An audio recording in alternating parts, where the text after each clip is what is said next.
स्वागत है आप सभी का अपना चैनल अंकिता दीदी टीचिंग। तो आज हम पढ़ने वाले हैं Navodaya expected question paper set D English class 10।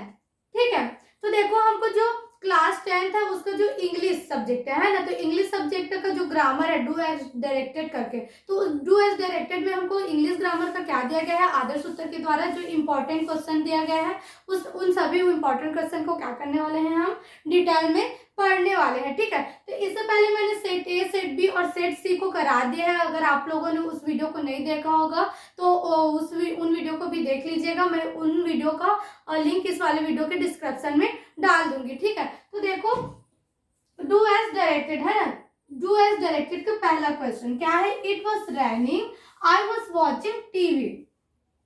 Will या वेन, मतलब आपको दोनों में से एक चीज को यूज करना है। ठीक है, तो आपको पता है ना, जैसे कि जब दो इट वॉज रैनिंग मतलब रैनिंग हो रही थी, ठीक है, तो आई वॉज वॉचिंग मीन्स क्या, मैं टीवी देख रही थी, तो दोनों क्या है आईएनजी में, मतलब दोनों कार्य क्या हो रहे हैं, एक साथ हो रहा है। जब दो काम एक साथ होता है ना, तो हम क्या यूज होता है, वाइल यूज होता है। और एक चीज और ट्रिकी रहता है, जैसे कि आपका जो सेकंड सेंटेंस है उसमें आपको आईएनजी दिखे, क्या दिखे जी, आईएनजी दिखे, तो हमेशा आपको वहां क्या यूज करना, वाइल यूज करना। ठीक है, तो यहाँ क्या आ जाएगा, वाइल आ जाएगा। ठीक है,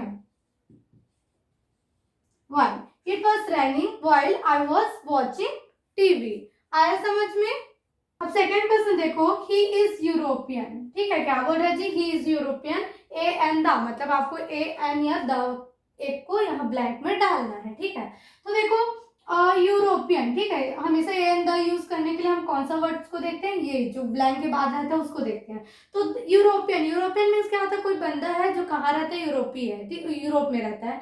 तो यूरोपियन मतलब वह यूरोप का रहने वाला है, तो ये क्या है, कंट्री का नेम। तो कंट्री के नेम के सामने में द का यूज होता है क्या, नहीं होता है, तो द को हम नहीं लगा सकते। ठीक है, फिर बच गया ए एन, है ना, ए और एन बच गया। तो ए का नियम क्या बोलते हैं, स्वर के लिए, सॉरी एन का नियम क्या बोलते हैं, आ से आहा तक के हमारा क्या होता है, स्वर होता है, और स्वर के लिए हमेशा क्या यूज होता है, एन यूज होता है। ठीक है, और फिर एक किसके लिए यूज होता है, व्यंजन के लिए। व्यंजन क्या होता है, क से ज्ञानी या श्रमिक करके कोई भी आपका अक्षर है, तो उसके लिए आप क्या यूज करोगे, ए यूज करोगे। ठीक है, तो यूरोपियन, यूरोपियन को हिंदी में लिख के देखो। ठीक है, इंग्लिश में लिखा है, आप इसको कैसे लिखोगे, हिंदी में, यूरोपियन,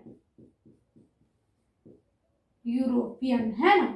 तो ये आपका ये क्या है, स्वर है कि व्यंजन, व्यंजन है। ठीक है, क के बाद आता है ना या, तो व्यंजन के लिए आपका क्या यूज होता है जी, ए यूज होता है, तो यहाँ क्या लगा देना, ए लगा देना। ठीक है, अगर आपको आर्टिकल्स नहीं आते होंगे, नहीं समझ में आता होगा, तो मेरे यूट्यूब में एक वीडियो है आर्टिकल में, उसको अब देख लीजिएगा। ठीक है, उसका मैं लिंक भी इस वाले वीडियो के डिस्क्रिप्शन में डाल दूंगी, है ना।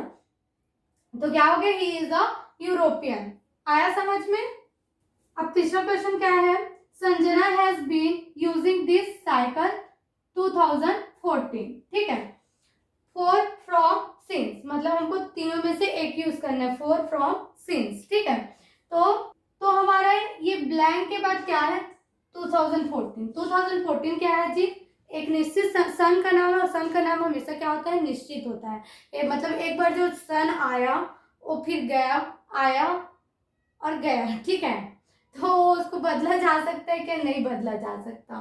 मतलब ना, जो निश्चित समय के होता है, सन क्या एक निश्चित समय है, और निश्चित समय के लिए क्या यूज होता है, सिंस यूज होता है। तो आप यहाँ पर क्या लगा देना, सिंस लगा देना। ठीक है, अगर सिंस और फोर का कॉन्सेप्ट आपको क्लियर नहीं होगा, तो जो सेट ए है उसमें मैंने सिंस और फोर को बहुत अच्छे से समझाया है, तो आप लोग उस वीडियो को देख लीजिएगा। ठीक है, आया समझ में। फोर किसके लिए यूज होता है, अनिश्चित समय के लिए, बात समय का चल रहा है, तो फ्रॉम तो आएगा ही नहीं, इसलिए फोर और सिंस में आप डिफरेंसेस जान जाएंगे अगर आप सेट ए का वीडियो क्लियरली देख लेंगे तो। ठीक है, जो सेट ए है वो बहुत ज्यादा इंपॉर्टेंट है, क्यों पता है, क्योंकि उसमें बहुत ज्यादा नियम को बताया गया है, मतलब मेरे द्वारा बताया गया है। ठीक है, क्वेश्चन देखो, यू राइट योर लेटर। ठीक है, क्या बोल रहा है जी, you write your letter, make emphatic, हमको कौन सा सेंटेंस बनाना है, एम्फेटिक सेंटेंस बनाना है। ठीक है, तो एम्फेटिक सेंटेंस मीन्स क्या होता है, जो प्रेजेंट सिंपल है या और पास्ट सिंपल है, ठीक है। तो प्रेजेंट सिंपल और पास्ट सिंपल के अफर्मेटिव सेंटेंस में ना हेल्पिंग वर्ब नहीं लगता, लेकिन एम्फैटिक सेंटेंस में हमको प्रेजेंट सिंपल हो या पास्ट सिंपल हो उसमें क्या यूज करना पड़ता है, डू डज डिड यूज करना है, मतलब हेल्पिंग वर्ब का यूज होता है, ठीक है। तो सबसे पहले हमको पहचानना है कि प्रेजेंट सिंपल है या पास्ट सिंपल है, ठीक है। तो देखो सब्जेक्ट है यू के साथ लगा है वर्ब का फर्स्ट फॉर्म, राइट लगा है, राइट है ना। अगर सेकंड फॉर्म रहता तो रोट रहता, क्या रहता है जी, पास्ट सिंपल रहता तो हमारे पास क्या रहता, रोट रहता है ना।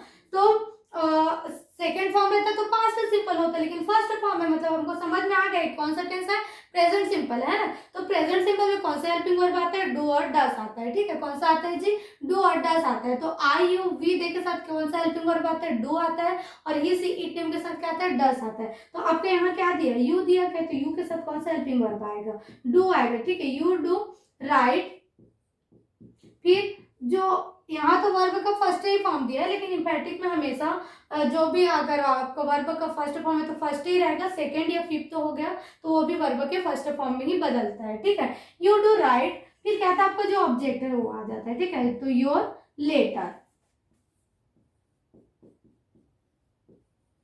आया समझ में, यू राइट योर लेटर का क्या हो जाएगा, you do write your letter, आया समझ में।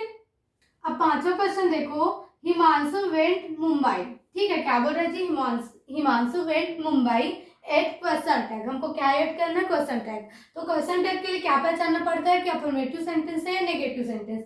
तो अफर्मेटिव रहेगा तो नॉट नहीं रहेगा, और नेगेटिव रहेगा तो नॉट रहेगा, ठीक है। तो नॉट तो है नहीं, मतलब अफर्मेटिव सेंटेंस है। अफर्मेटिव किस में बदलता है, इंट्रोनेगेटिव में बदलता है, ठीक है। तो इंट्रोनेगेटिव का सूत्र क्या होता है जी, सबसे पहले हेल्पिंग वर्ब आएगा, फिर आपका क्या आता है, नॉट आता है, फिर आपका क्या आता है, सब्जेक्ट आता है, फिर आपका आता है क्वेश्चन मार्क आता है, ठीक है। ये क्या है, इंट्रोनेगेटिव का क्वेश्चन टैग का सूत्र है ना। तो देखो इसमें हेल्पिंग वर्ब दिया है क्या, प्रश्न में आपको हेल्पिंग वर्ब दिया है, नहीं दिया है क्वेश्चन में, है ना। तो हेल्पिंग वर्ब नहीं थे, मतलब प्रेजेंट सिंपल हो गया या पास्ट सिंपल। देखो सारे क्वेश्चन में कौन सा कॉन्सेप्ट आता है, प्रेजेंट सिंपल या पास्ट सिंपल, प्रेजेंट या पास्ट। तो मैंने जो अपना वीडियो बनाया है ना टेंस से, जो सेकंड वाला वीडियो, तो उसमें जो प्रेजेंट सिंपल है और पास्ट सिंपल है उसको मैंने बहुत अच्छे से समझाया है, ठीक है। तो अगर आप लोगों ने उस वीडियो को नहीं देखा होगा तो देख लीजिएगा, ठीक है। मैं उसका भी लिंक इस वाले वीडियो के डिस्क्रिप्शन में डाल दूंगी, है ना। तो देखो पास्ट सिंपल है जी, क्या है कि गो का सेकंड फॉर्म क्या होता है, वेंट होता है। तो सेकंड फॉर्म किस में लगता है, पास्ट सिंपल में लगता है। पास्ट सिंपल का अफर्मेटिव में हेल्पिंग वर्ब तो लगता नहीं है, लेकिन नेगेटिव, इंट्रोगेटिव और इंट्रोनेगेटिव में क्या होता है, हेल्पिंग वर्ब लगता है। तो कौन सा हेल्पिंग वर्ब लगता है, डीड लगता है। तो यहाँ क्या आ जाएगा जी, डीड आ जाएगा, ठीक है। फिर उसके बाद आता है नॉट, तो नॉट को पूरा नहीं लिखना होता है, डीड का डीड, और नॉट के जगह नॉट में से एन को लेना, ओ के जगह हम क्या लगाना है, ऊपर में कॉमा लगाना है, फिर टी का टी। फिर आपका आता है सब्जेक्ट, सब्जेक्ट क्या आपका, हिमांशु। हिमांशु का कोई भी नेम दिया रहेगा ना तो आपको उसका क्या पहचानना पड़ेगा, जेंडर पहचानना पड़ेगा, ठीक है, कि वो मेल है कि फीमेल। तो हिमांशु नेम किसका होता है, लड़का का होता है, ठीक है। तो और जैसे कोई नाम समझ में नहीं आया, लड़का है या लड़की, ठीक है, तो आपको जो लगे वो लिख देना। हिमांशु ऑलमोस्ट लड़का का नाम रहता है, तो यहाँ क्या आ जाएगा, ही आ जाएगा, ठीक है। क्या आ जाएगा जी, ही, डिडंट ही, फिर आपका क्या आएगा, क्वेश्चन मार्क आएगा, ठीक है। आया समझ में, हिमांशु वेंट मुंबई का क्वेश्चन टैग क्या हो जाएगा, डिडंट ही, ठीक है। तो ये होगा हमारा आज का जो सेट डी है वो भी कंप्लीट होता है, ठीक है। अगर वीडियो समझ में आया, पसंद में आया तो वीडियो को लाइक कीजिएगा और चैनल को सब्सक्राइब कीजिएगा, ठीक है। और वीडियो को शेयर करना मत भूलिएगा, ठीक है। Thank you.